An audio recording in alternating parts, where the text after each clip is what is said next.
Ma'am મારે જોસા કાઉન્સેલિંગમાં જવું છે તો જોસા કાઉન્સેલિંગમાં કયા લોકો જઈ શકે? જે લોકો આઈઆઈટી, એનઆઈટી, IIIT, GFTIS જવા માંગે છે. What's the meaning of the GFTIS? Government funded technical institute. જો આ 4 ઇન્સ્ટિટ્યૂટમાં તમે જવા માંગો છો તો જ તમારે જોસા કાઉન્સેલિંગમાં જવાનું છે. જોસા કાઉન્સેલિંગમાં કોણ લોકો જઈ શકે? જે લોકોએ JEE મેઇન્સ અને જે લોકોએ JEE એડવાન્સની એક્ઝામ ક્લિયર કરી છે, આપી છે, એ જ લોકો અંદર પાર્ટ લઈ શકે છે.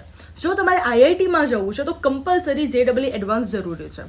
જો તમારે NIT, IIIT અને GFTISમાં જવું છે તો JEE મેઇન્સ થ્રુ પણ તમે જઈ શકો છો. હવે જે તમારે જોસા કાઉન્સેલિંગમાં જવું છે તો હજી ઓનલાઈન રજિસ્ટ્રેશન ચાલુ થયું નથી. જ્યારે તમારું JEE એડવાન્સનું રિઝલ્ટ આવશે પછી જે પ્રોસેસ ચાલુ થશે, એટલે ઓલમોસ્ટ 2 જૂનની આસપાસ જોસા કાઉન્સેલિંગની બધી પ્રોસેસ ચાલુ થઈ જવાની છે. કઈ વેબસાઇટ પર જઈને ફોર્મ ભરવાનું રહેશે એ વેબસાઇટ અહીંયા હું શો કરું છું, જોઈ લેજો અને હું લિંક પર મૂકી દઈશ.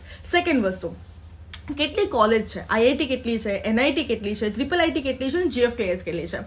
આઈઆઈટી છે 23, NIT છે 31, IIIT છે 26 અને GFTIS છે 40. તો આ છે તમારા કોલેજીસનો ક્રાઇટેરિયા.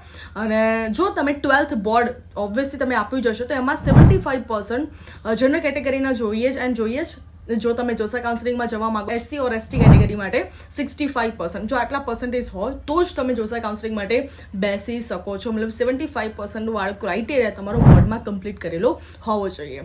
તો આગળની બધી જ રજિસ્ટ્રેશન પ્રોસેસ કઈ રીતે કરવાની છે, બધી જ ઇન્ફોર્મેશન હું તમને અહીંથી આપવાની છું. તો આ વિડીયો બધાને શેર કરો તાકી અમને ખબર પડે કે જોસા કાઉન્સેલિંગ શું છે, કોને એપ્લાય કરવાનું હોય છે, કેટલી કોલેજીસ અવેલેબલ છે અને ક્યારે ચાલુ થવાનું છે.